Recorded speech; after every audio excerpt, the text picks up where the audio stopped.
Hello students, हम लोग Bohr model पढ़ रहे थे और बोहर मॉडल के एप्लीकेशन में हमने डिफरेंट रेडियस का कैलकुलेशन किया था और उससे रिलेटेड जितने भी टाइप ऑफ क्वेश्चन बनते हैं उसके बारे में हम लोगों ने बात की थी। फिर उसके बाद सेकेंड में हमने velocity of electron in different orbit या सेल कैसे कैलकुलेट करते हैं उसके बारे में भी बात कर लिया था। आज हम लोग बात करेंगे थर्ड, और वो है calculation of energy of electron. Bohr model के हिसाब से न्यूक्लियस होता था और न्यूक्लियस के अराउंड ये डिफरेंट सर्कुलर पाथ होते थे और हम लोगों ने ये देखा था कि ये जो डिफरेंट सेल्स हैं जिनको हम लोग K, L, M, N या 1, 2, 3 और 4 से रिप्रेजेंट करते थे और यही 1, 2, 3 और 4 इनके प्रिंसिपल क्वांटम नंबर होते थे। तो अगर इलेक्ट्रॉन प्रिंसिपल क्वांटम नंबर 1 में है तो एनर्जी कुछ और होगी, प्रिंसिपल क्वांटम नंबर सेकंड में है एनर्जी कुछ और होगी, प्रिंसिपल क्वांटम नंबर थर्ड में है तो कुछ और होगी, फोर्थ में है तो कुछ और होगी। और किसी पर्टिकुलर सेल में यानी कि आपने प्रिंसिपल क्वांटम नंबर को कांस्टेंट कर दिया तो यहाँ की एनर्जी भी कांस्टेंट हो जाएगी। जैसे मान लीजिए हमने कहा कि even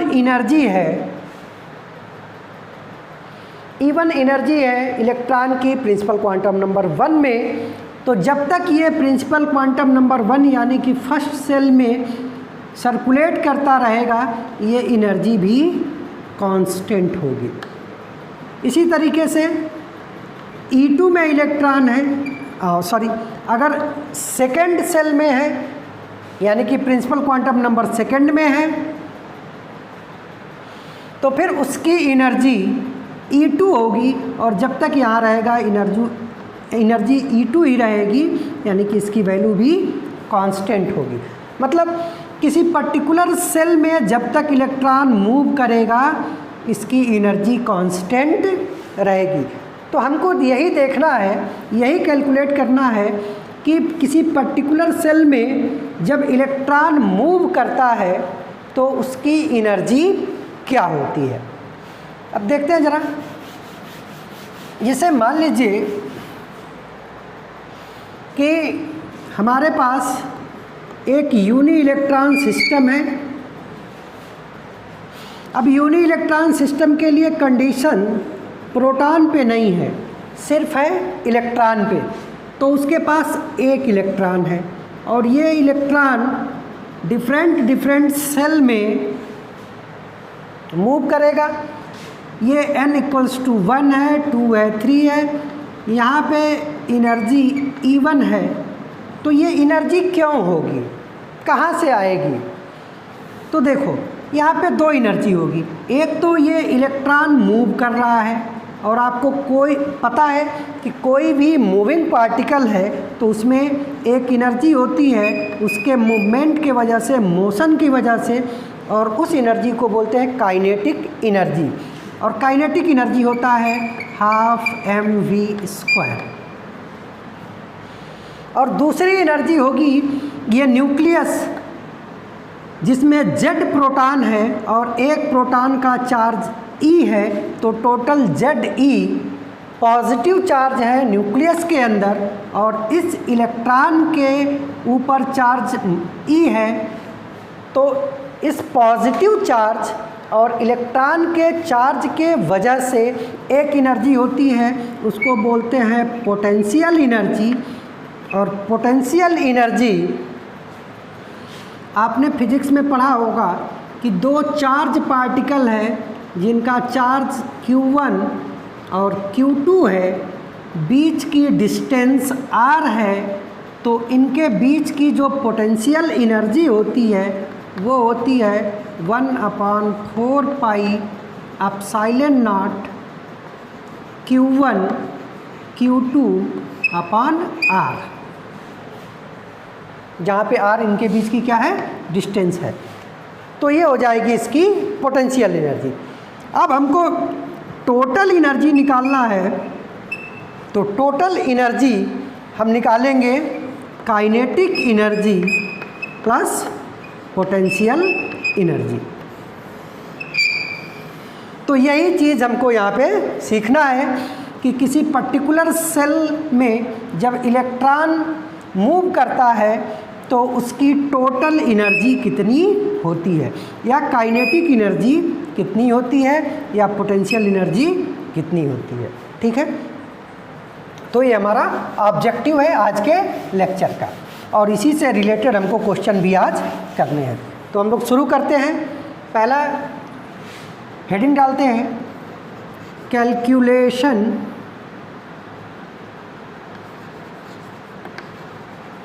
of energy of electron. Calculation of energy of electron, हमको इलेक्ट्रॉन की एनर्जी कैलकुलेट करना है। और ये बार बार बताने की ज़रूरत नहीं है कि ये सारे कैलकुलेशन हम लोग करेंगे यूनी इलेक्ट्रॉन सिस्टम के लिए। तो जैसे मान लीजिए हमारे पास एक कोई यूनी इलेक्ट्रॉन सिस्टम है, Z प्रोटॉन है, E एक प्रोटॉन पे चार्ज होता है, तो टोटल जो पॉजिटिव चार्ज होगा वो Z ही होगा। यूनी इलेक्ट्रॉन सिस्टम है, अलग अलग सेल्स हैं, तो अलग अलग सेल्स में ये मूव कर सकता है। किसी पर्टिकुलर सेल मान लो हमने N में इसकी एनर्जी पता करनी है कि वो कितनी होगी। तो हमने आपसे बताया कि जो एनर्जी होगी, टोटल एनर्जी होगी, वो होगी kinetic energy plus potential energy. तो हम अगर काइनेटिक एनर्जी और पोटेंशियल एनर्जी कैलकुलेट कर लें और उसको सम कर दें तो इस इलेक्ट्रॉन की टोटल एनर्जी आ जाएगी। अब अभी हमने आपसे ये बताया कि इसकी काइनेटिक एनर्जी होती है 12 mv², और इसमें जब हम लोग v² की वैल्यू रखते हैं तो ये आता है 1/4 pi epsilon not ZE² upon 2R। ठीक है, कुछ जगह पे कुछ बुक्स में आपको इसके जगह पे K मिलता है, ये कांस्टेंट है तो इसके जगह पे K लिख देते हैं, तो यही हम लिख दें। अगर इसको K लिखेंगे तो ये हो जाएगा K ZE² अपॉन 2R। ठीक है बेटा, और इस रिलेशन से आपको समझ में आ रहा होगा कि K भी कांस्टेंट है गिवन एलिमेंट के लिए, Z भी कांस्टेंट है, E की वैल्यू कांस्टेंट है, इसमें सिर्फ R चेंज होगा। और R क्या है, डिस्टेंस है। तो जैसे जैसे आप न्यूक्लियस से दूर जाएंगे काइनेटिक एनर्जी इन्वर्सली प्रोपोर्शनल होगी 1/R के। यानी कि आप न्यूक्लियस से दूर जाएंगे, नंबर ऑफ सेल बढ़ेगा तो काइनेटिक एनर्जी डिक्रीज़ होगी। तो साथ में ये चीज़ भी हम देखते चलेंगे कि on increasing n principal quantum number बढ़ने से काइनेटिक एनर्जी क्या होगी बेटा, डिक्रीज़ होगी। ठीक है, तो ये तो हो गया काइनेटिक एनर्जी। अब सेकंड हम बात करते हैं पोटेंशियल एनर्जी की। तो पोटेंशियल एनर्जी के लिए हमने अभी आपको बताया था, फिजिक्स का फार्मूला है, उसी का यूज़ करेंगे। और एक है पॉजिटिव चार्ज न्यूक्लियस का, और इलेक्ट्रॉन का है नेगेटिव चार्ज। इसको रखोगे 1/4 पाई एप्सिलॉन नॉट, यहाँ पे लिखोगे ZE प्लस का और इनटू माइनस का E, तो ये ZE स्क्वायर हो जाएगा और यहाँ पे माइनस आ जाएगा। ये प्लस है और ये माइनस है, तो प्लस माइनस मिलके माइनस आएगा। यानी कि जो पोटेंशियल एनर्जी की वैल्यू होगी वो हमेशा माइनस में होगी। काइनेटिक एनर्जी कभी भी माइनस में नहीं हो सकती है। तो ये हो जाएगा माइनस का 1/4 pi epsilon not ZE square by R, या अगर इसके जगह पे आप K रखते हो तो फिर ये बनेगा KZE स्क्वायर अपॉन R, और ये वैल्यू होगी किस में बेटा? माइनस में। अब देखना वेरिएशन की बात करें तो पोटेंशियल एनर्जी इन्वर्सली प्रोपोर्शनल है इन्वर्सली प्रोपोर्शनल है R के विथ माइनस साइन, और विथ माइनस साइन का मतलब ये हुआ कि ये ऊपर चला जाएगा, यानी कि रेडियस बढ़ेगी, न्यूक्लियस से डिस्टेंस बढ़ेगी, ऑर्बिट की रेडियस बढ़ेगी या प्रिंसिपल क्वांटम नंबर बढ़ेगा तो पोटेंशियल एनर्जी भी इंक्रीज होगा। तो ये भी बात हम लोग कर लेंगे। कभी कभी आपसे ऑब्जेक्टिव क्वेश्चन में पूछा जाता है कि इलेक्ट्रॉन की kinetic energy principal quantum number बढ़ने से बढ़ता है घटता है, डिस्टेंस बढ़ने से बढ़ता है घटता है, या रेडियस बढ़ने से बढ़ता है या घटता है। तो साथ में हमको ये समझ में आ रहा है कि on increasing principal quantum number n potential energy भी क्या होगी बेटा? इंक्रीज होगी। ठीक है, काइनेटिक एनर्जी डिक्रीज होगी और पोटेंशियल एनर्जी इंक्रीज होगी। अब हम बात करते हैं टोटल एनर्जी की। तो टोटल एनर्जी हमने कहा था कि ये होता है kinetic energy plus potential energy. अब आपको काइनेटिक एनर्जी की वैल्यू पता है, पोटेंशियल एनर्जी की वैल्यू पता है, दोनों को ऐड कर दो तो वह ऐड करो तो काइनेटिक एनर्जी होगा 1/4 pi epsilon not ZE square upon 2R, और यहाँ पे पोटेंशियल एनर्जी हो जाएगा minus 1/4 pi epsilon not ZE square by R। अब देखो बाकी सब तो सेम है, यहाँ पे 2R है और यहाँ पे R है। इसका मतलब कि पोटेंशियल एनर्जी की वैल्यू काइनेटिक एनर्जी से डबल है, लेकिन काइनेटिक एनर्जी पॉजिटिव में है और पोटेंशियल एनर्जी निगेटिव है। तो इसको जब सॉल्व करेंगे बेटा तो ये आता है माइनस का 1/4 pi epsilon not ZE square upon 2R। ठीक है, और अगर इसमें हम रिलेशन देखें डिस्टेंस के साथ तो आपको समझ में आ रहा है कि टोटल एनर्जी ये भी माइनस के साथ है, तो ये 1/R है विथ माइनस साइन, यानी कि यहाँ पे भी जिस तरह से प्रिंसिपल क्वांटम नंबर बढ़ने से पोटेंशियल एनर्जी बढ़ रही थी, प्रिंसिपल क्वांटम नंबर बढ़ने से, रेडियस बढ़ने से या न्यूक्लियस से दूर जाने पे टोटल एनर्जी भी बढ़ेगी।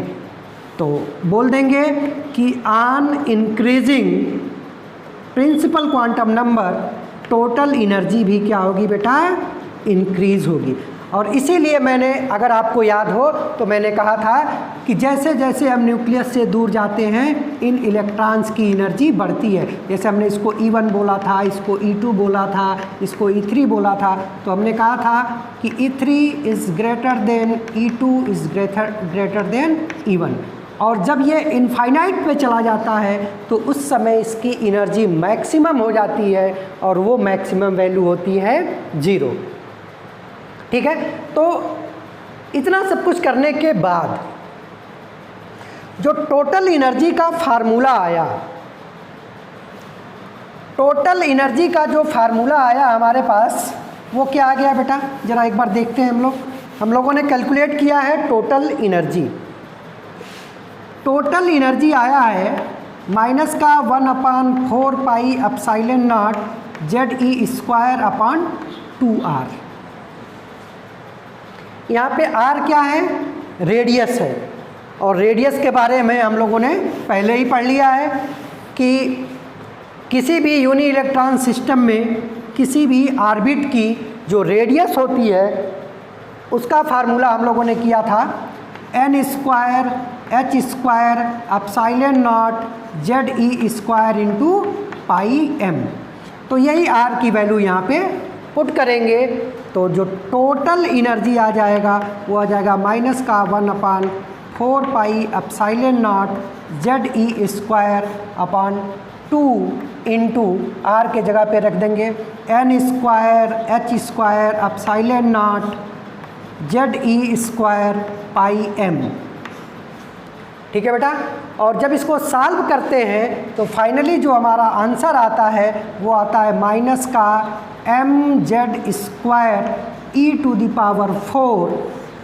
आप इसको सॉल्व करके देखना 8 epsilon not h² epsilon not square h² into 1/n। तो ये आता है टोटल एनर्जी का फार्मूला। ठीक है, तो एक बार ज़रा हम इसको देखें फिर से, जगह कम पड़ रही है तो हम थोड़ा सा ऊपर लिख लेते हैं, फिर इस फार्मूले के बारे में अपना डिस्कशन करते हैं। अल्टीमेटली जो हमारे लिए टोटल एनर्जी का फार्मूला आया वो आया माइनस का mz²e⁴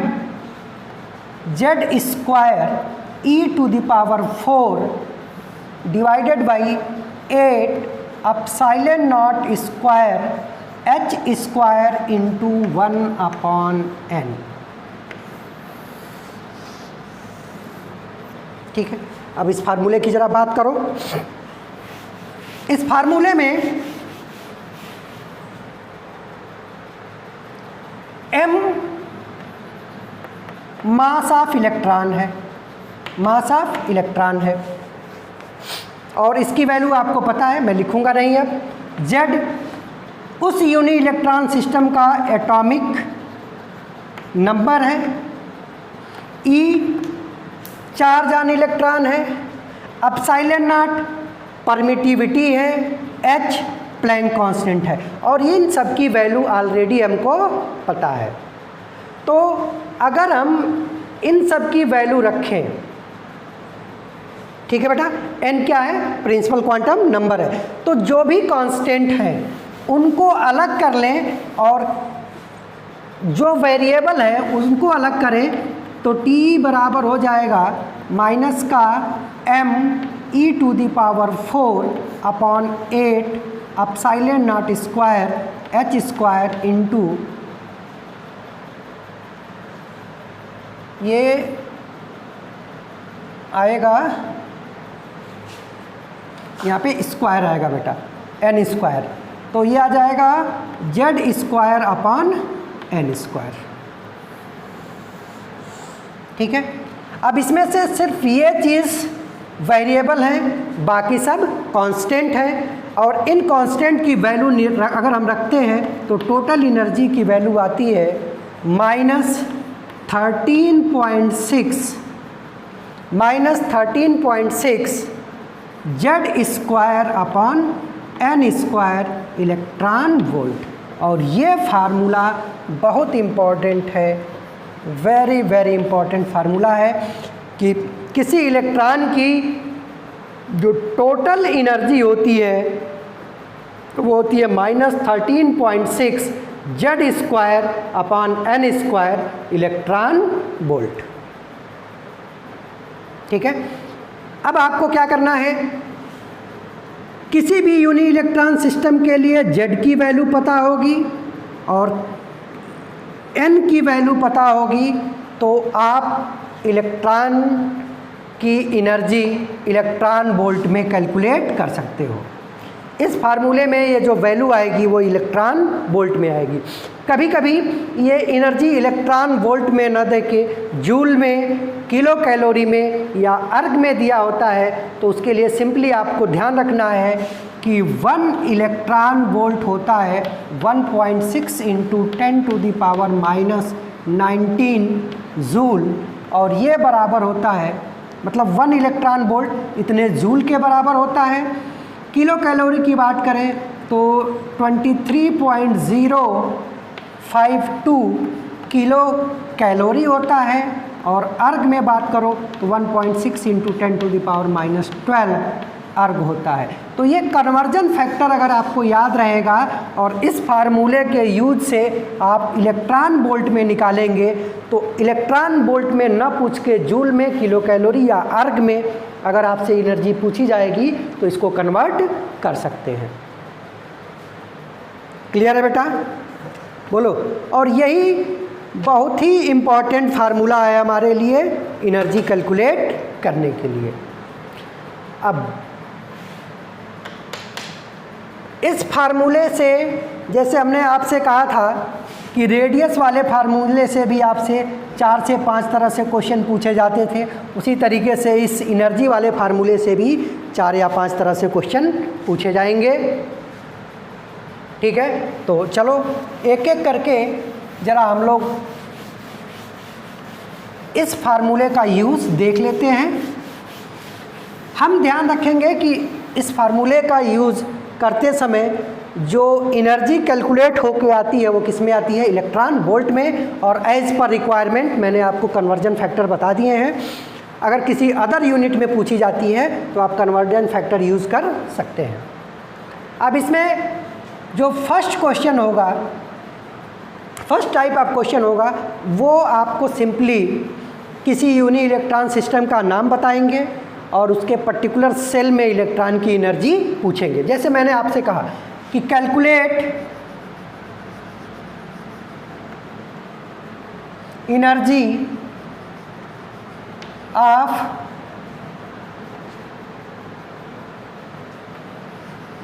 electron present in third orbit of lithium +2।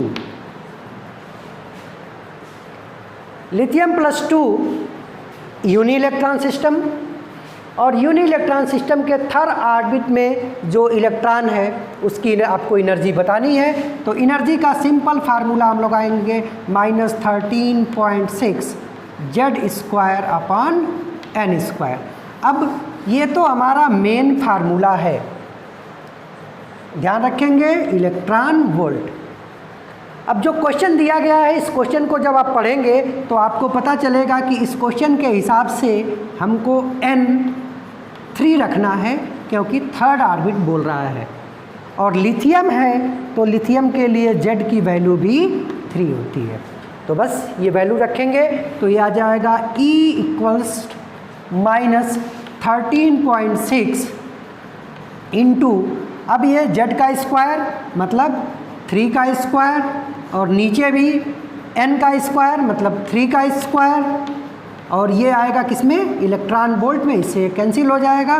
तो आंसर आ जाएगा -13.6 इलेक्ट्रॉन वोल्ट। अब सपोज करो कि ये आंसर इलेक्ट्रॉन वोल्ट में नहीं दिया है, जूल में है, तो हम क्या करेंगे? -13.6 इलेक्ट्रॉन वोल्ट, और 1 इलेक्ट्रॉन वोल्ट में 1.6 × 10⁻⁻19 जूल होता है, तो इसको कन्वर्ट कर दिया जूल में, तो इलेक्ट्रॉन वोल्ट में ये आंसर होगा और जूल में ये हो जाएगा। क्लियर है बेटा? बोलो। तो ये फर्स्ट टाइप का है, जिसमें आप किसी एक यूनि इलेक्ट्रॉन सिस्टम का नाम बताएंगे, उसके नाम से आप Z पता कर लेंगे, और किस ऑर्बिट में पूछ रहे हैं उस ऑर्बिट से N की वैल्यू पता हो जाएगी। Z और N की वैल्यू इस फार्मूले में रख दोगे तो इलेक्ट्रॉन की एनर्जी आ जाएगी, और ये एनर्जी जो आती है वो टोटल एनर्जी होती है। अब हमने आपको एक चीज़ और बताई थी कि आप कोई भी चीज़, चाहे what ever it is, velocity या रेडियस या एनर्जी, अगर n = 1 के लिए आप कैलकुलेट करते हो तो उसका नाम हमने कहा था आपसे कि बोहर हो जाता है। जैसे रेडियस कैलकुलेट किया तो बोहर रेडियस, एनर्जी कैलकुलेट किया तो बोहर एनर्जी, वेलोसिटी तो बोहर वेलोसिटी। तो इसी पे एक छोटा सा क्वेश्चन करते हैं, calculate Bohr energy of hydrogen. Hydrogen के लिए जो इलेक्ट्रॉन है उसके बोहर एनर्जी कैलकुलेट करनी है। जैसे आपने बोहर देखा तो n बराबर 1 और हाइड्रोजन है तो इसके लिए Z बराबर 1, फार्मूला लगाया -13.6 Z square upon n square electron volt 1 तो ये हो जाएगा माइनस का 13.6 इलेक्ट्रॉन वोल्ट। क्लियर है? चलो फिर हम एक काम करते हैं। काम क्या करते हैं, या सेकंड क्वेश्चन जो बनेगा, सेकंड टाइप ऑफ क्वेश्चन में एक ही एलिमेंट के डिफरेंट रेडियस या डिफरेंट प्रिंसिपल क्वांटम नंबर में जो इलेक्ट्रॉन सर्कुलेट कर रहे हैं, सर्कुलर मोशन कर रहे हैं, उनकी एनर्जी पूछी जाएगी। जैसे मान लो हमने कहा कि हाइड्रोजन है, तो हाइड्रोजन यूनि इलेक्ट्रॉन सिस्टम है और ये अलग अलग सेल्स हैं। ये यहाँ पे इलेक्ट्रॉन है n बराबर 1 में, n बराबर 2 में, n बराबर 3 में, n बराबर 4 में, तो इनकी एनर्जी होगी। मान लो ये कितना है बेटा, E1 है, ये E2 है, ये E3 है, E4 है, ऐसे इनफाइनाइट तक चला जाएगा। तो हमको कैलकुलेट करना है E1, E2, E3 और E4। फिर हम वही काम करेंगे कि E बराबर -13.6 Z square upon n square. अब देखो हाइड्रोजन के लिए Z की वैल्यू 1 हो जाएगी तो 1 का स्क्वायर तो वही होगा, तो ये होगा -13.6 1 हो गया और नीचे हो जाएगा n स्क्वायर। मतलब जिस प्रिंसिपल क्वांटम नंबर में आपको एनर्जी निकालनी है उसके प्रिंसिपल क्वांटम नंबर की वैल्यू के स्क्वायर से -13.6 में डिवाइड करते चले जाएंगे। तो अगर E1 हमको निकालना है तो E1 बराबर होगा -13.6 अपॉन 1 का स्क्वायर इलेक्ट्रॉन वोल्ट, यानी कि ये हो जाएगा माइनस का 13.6 इलेक्ट्रॉन वोल्ट। अगर E2 निकालना है तो ये हो जाएगा माइनस का 13.6 और E2 का मतलब n की वैल्यू रखेंगे 2, तो 2 का स्क्वायर 4 हो जाएगा और इसको जब सॉल्व करते हैं तो ये आता है माइनस का 3.4 इलेक्ट्रॉन वोल्ट। इसी तरीके से E3 की वैल्यू निकालोगे बेटा तो 13.6 अपॉन 3 का स्क्वायर और ये सॉल्व करते हैं तो इसकी वैल्यू आती है माइनस का 1.51 इलेक्ट्रॉन वोल्ट। सिमिलरली E4 निकालोगे तो माइनस का 13.6 अपॉन 4 का स्क्वायर और इसको सॉल्व करने से जो वैल्यू आती है वो आती है 0.85 इलेक्ट्रॉन वोल्ट। अगर आप इनफाइनाइट पे चले गए तो माइनस का 13.6 इनफाइनाइट का स्क्वायर और ये फिर आ जाता है 0 इलेक्ट्रॉन वोल्ट। ठीक है, तो ये वैल्यू हाइड्रोजन के अलग अलग प्रिंसिपल क्वांटम नंबर में रिवॉल्व कर रहे, सर्कुलेट कर रहे इलेक्ट्रॉन्स के लिए है। और मेरा एक आपसे सजेशन है कि ये वैल्यू अगर आपको याद है तो ऑब्जेक्टिव क्वेश्चन करने में आपको बहुत आसानी होगी। हर बार ये कैलकुलेट नहीं करना पड़ेगा और ढेर सारे कैलकुलेशन से आप बच जाएंगे। तो आप इस वैल्यू को एज इट इज़ याद कर लेंगे। ठीक है, अब जो हम बात करते थे बेटा कि एनर्जी जैसे जैसे हम न्यूक्लियस से दूर जाएंगे बढ़ती है। चेक करते हैं ज़रा, अगर यहाँ पे इलेक्ट्रॉन है तो उसकी एनर्जी होगी -13.6। अगर यहाँ पे चला गया तो एनर्जी हो जाएगी -3.4। अब देखो मैथमेटिक्स तुम्हें इतनी तो आती है, मुझे थोड़ी सी कम आती है।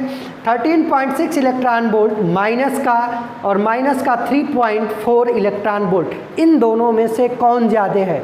ओबियस सी बात है बेटा, माइनस में जिसकी वैल्यू कम होती है वो ज़्यादा होता है, तो ये ज़्यादा है। इससे ज़्यादा माइनस का 1.5 है तो और ज़्यादा हो गया और ज़्यादा हो गया और बढ़ते बढ़ते ये 0 हो जाता है इनफाइनिटी पे और इलेक्ट्रॉन के लिए मैक्सिमम जो वैल्यू होती है एनर्जी की वो 0 ही होती है, और कहाँ पे होती है? इनफाइनाइट पे होती है। क्लियर है बेटा? तो ये तो हो गई एनर्जी की बात। अब देखना जरा, अगर हम लोग न्यूक्लियस से दूर जा रहे हैं तो एनर्जी की वैल्यू कंटिन्यूअसली बढ़ रही है, ठीक है। इनफाइनाइट पे जाके ये वैल्यू 0 हो जा रही है, और इसका कारण ये है कि पोटेंशियल एनर्जी और टोटल एनर्जी की वैल्यू जो होगी वो निगेटिव में होगी, और निगेटिव में जो मैक्सिमम है एक्चुअल में वो मैक्सिमम नहीं है, मैग्नीट्यूड वाइज वो क्या है? मिनिमम है। तो न्यूक्लियस के जितने पास होगा एनर्जी उतनी कम होगी, न्यूक्लियस से जितना दूर चला जाएगा एनर्जी उतनी ज़्यादा होती जाएगी, इनफाइनाइट पे चला जाएगा एनर्जी मैक्सिमम हो जाएगी, और वो मैक्सिमम वैल्यू कितनी है? 0 है। क्लियर है? अब एक चीज़ आपको ये नहीं समझ में आ रहा होगा कि जो भी हमने टोटल एनर्जी निकाल रहे हैं ये निगेटिव होने का क्या मतलब है? What is the sense of this negative sign? तो इस पे थोड़ी सी बात कर लेते हैं कि निगेटिव का क्या मतलब है।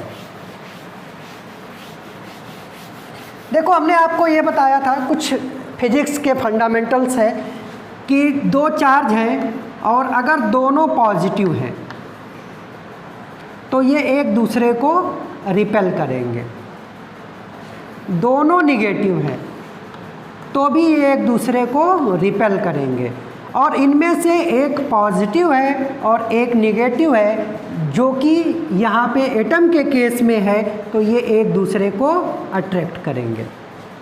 अब जो एनर्जी का फार्मूला आया था 1/4 पाई एप्सिलॉन नॉट ZE²/R, तो इसमें Z और E मैग्नीट्यूड के साथ रखे जाते हैं। अगर दोनों पॉजिटिव हैं तो प्लस और प्लस है तो एनर्जी की वैल्यू पॉजिटिव आएगी, और पॉजिटिव एनर्जी ये रिप्रेजेंट करता है कि ये दोनों एक दूसरे को रिपेल कर रहे हैं।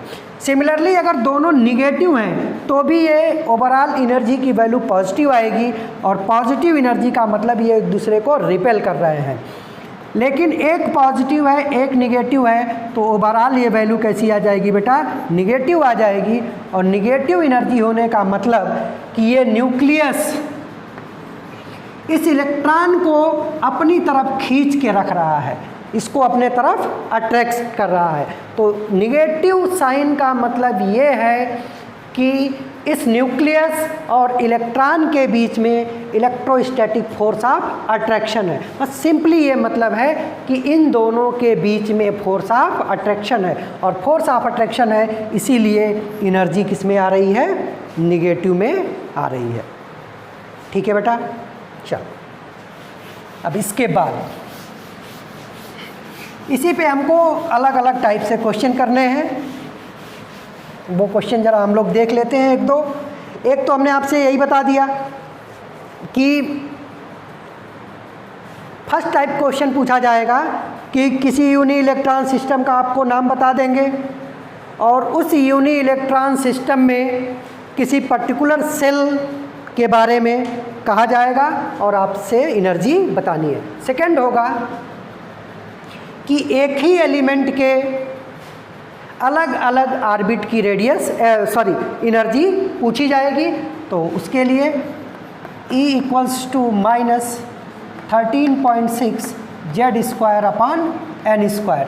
अब अगर आपने Z को कांस्टेंट कर दिया, मतलब एलिमेंट सेम है, तो उस केस में E1/E2 की वैल्यू हो जाएगी बेटा N2/N1 का स्क्वायर। ठीक है? जैसे आपसे क्वेश्चन पूछा गया कि हाइड्रोजन के लिए n = 2 और n = 3 में जो एनर्जी होगी E2/E3, इसका रेशियो क्या होगा? तो आपको पूरा कैलकुलेशन नहीं करना है, सिंपली ये रखना है कि प्रिंसिपल क्वांटम नंबर के इन्वर्सली प्रोपोर्शनल है, तो जिसका ऊपर रखा है उसका प्रिंसिपल क्वांटम नंबर नीचे रखेंगे और जिसका नीचे है उसका प्रिंसिपल क्वांटम नंबर ऊपर रखेंगे। ठीक है, तो क्या हो जाएगा, ये हो जाएगा और इसका हम क्या कर देंगे स्क्वायर, तो ये हो जाएगा 3/2 का स्क्वायर यानी कि 9/4, ये आ जाएगा आंसर। ठीक है बेटा, इसमें थर्ड टाइप का क्वेश्चन क्या होगा, बस वही जैसे हम लोगों ने रेडियस में किया था बिल्कुल वही करना है। देखो हमारे पास ई का जो main formula -13.6 z² n square, ये मेन फार्मूला है। एक बार तो एज इट इज इसी फार्मूले को यूज़ करा लेंगे, एक बार क्या करेंगे z को कांस्टेंट रखेंगे, तो E1/E2 का रेशियो पूछा जाएगा, तो E1/E2 का रेशियो होगा N2/N1 का स्क्वायर। अगर आपने n को कांस्टेंट रख लिया तो E2/E1 का रेशियो क्या होगा, n को कांस्टेंट रखा z के डायरेक्टली प्रोपोर्शनल, तो ये हो जाएगा Z1/Z2 का स्क्वायर।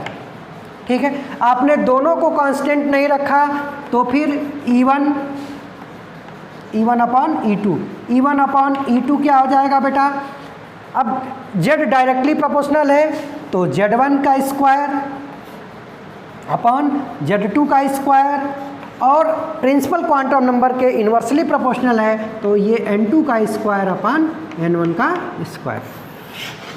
ठीक है, तो इस तरीके से हम लोग इससे रिलेटेड जो भी क्वेश्चन है उसको कर सकते हैं।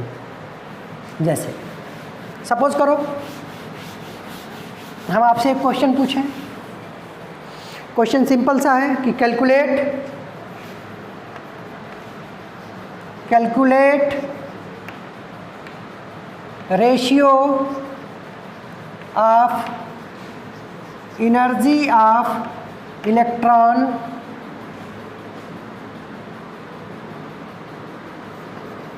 present in third cell of lithium and second cell of helium plus. ठीक है, तो हमको लिथियम +2 और हीलियम +1 के लिए एनर्जी का रेशियो निकालना है। तो हमें सिर्फ इतना ध्यान रखना है कि एनर्जी डायरेक्टली प्रोपोर्शनल होती है Z²/N²। ठीक है, तो जिसका निकालना है उसका Z ऊपर रखेंगे।